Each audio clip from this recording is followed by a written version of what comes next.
Up next then, it's Emily, and Emily has got a wee bit of advice for Suella Braverman. It's time for the Carver Palaver. Yes, I'm not sure she's listening. This might not be a popular view, but I think Suella Braverman should speak to the Archbishop of Canterbury, Justin Welby, about immigration. It's been reported that so far she's said no thank you to the offer to meet with him.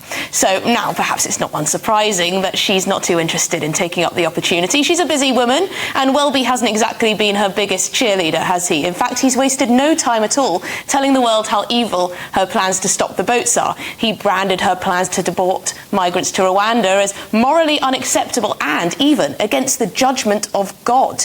He also said the use of the word invasion to describe those crossing the channel is harmful rhetoric. So again, it's hardly a surprise that she's not in a rush to sit down with the man. But surely there's no point only speaking to people who agree with you. It could even be a chance to find some common ground.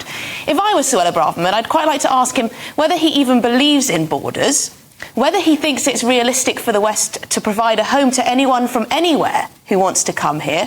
If he says no to that, I'd ask what the limit should be in his view, considering net migration was, 600,000 plus last year? And while she's at it, what would he do to stop the boats if indeed he wants to? So, stubborn Suella, it may be the last thing in the world you want to do, and I know you're very busy indeed, but you'd go up in my estimation somewhat if you were the bigger person and had a cup of tea with Justin. Well, there you go. Emily, what do you think? Sounds like an argument I would make. Did you miss me last week? Well, I did miss you terribly, yes. Were you not here last week? No, I was in Ibiza. Oh, of course. You was in Ibiza, all right for some, eh? You're looking well for it. You're looking well for it. You know what? I just think that Suella Braverman is a controversial character. Yeah. Lots of people vehemently disagree with her, and a lot of people slag her off for her rhetoric. One of those people is Justin Welby. So why not meet him for tea, hash it over, try and find perhaps even a little bit of common ground, because I believe most people are fundamentally good people. Don't you think, Darren? Well, I think the man's wetter than an otter's pocket, and that there's absolutely no point in wasting Suella Braverman's time with this. He might as well be a Lib Dem parish councillor. He's so bloody useless.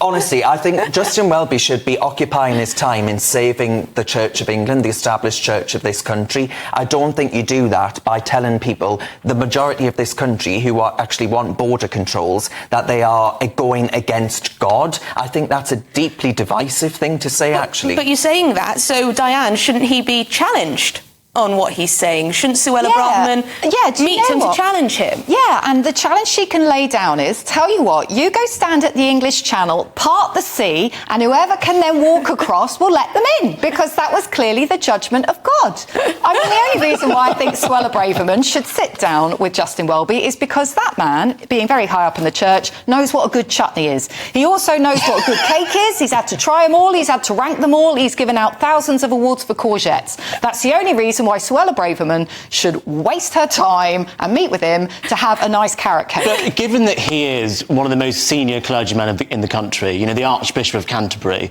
and Suella Braverman is one of the most senior politicians in this country, the Home Secretary, they actually both have a fundamental role to play within our politics. I mean, the Archbishop has got a seat in the House of Lords, for example. If we're going to have bishops in the House of Lords occupying our legislature, don't you think they should be making opinions, and don't you think politicians should engage with them? No, he's not elected. No one elected him to do anything. It's none of his business. That's why we've got bishops in the Lords. But, let's get Lewis's opinion on this one, because I can understand both sides on this. I think mine might be a bit of an unpopular opinion tonight, which is rare, of course. But Lewis, do you know what?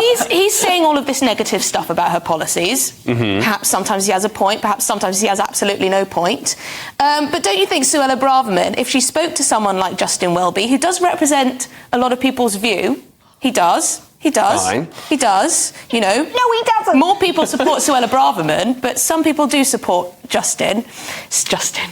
Sounds so colloquial. But don't you think it's a good idea? No, I don't think it's a good idea. I think what you're proposing is basically a PR move. It'll look good if she goes and does it. It's not going to solve the problem, is it? He's not going to change his mind. And I don't even think if she brought him on board, it's not like all of a sudden she's going to get all this extra support. She's not bothered. She wants to be Prime Minister. She's not worried about her eternal soul. She doesn't have to do it.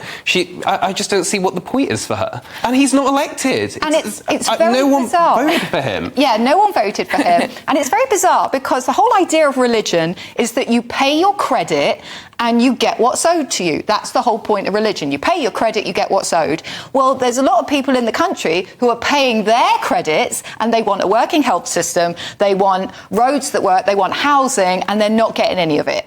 So they're like... But Suella has to sort it out. But having the guy who wants his friend in the sky to fix it...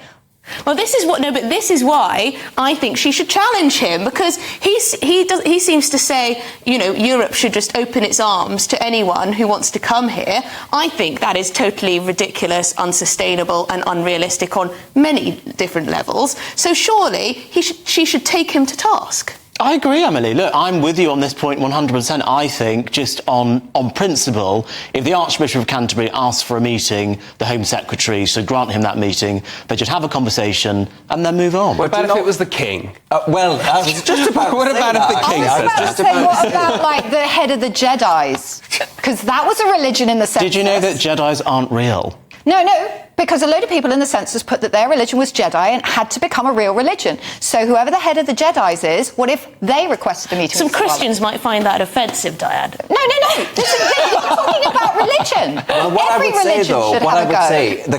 even Lewis mentioned the King. Even if the King does say, "Look, I want a word with you, Suella, about net zero," for example. Yeah. I don't think she should listen to him, right? I don't think she should suddenly decide to change her mind. But that's not what we're asking. I'm not saying Suella should change her mind. I'm saying she should meet with him and have a conversation. That's all. Well, let's see what people at home think about that one.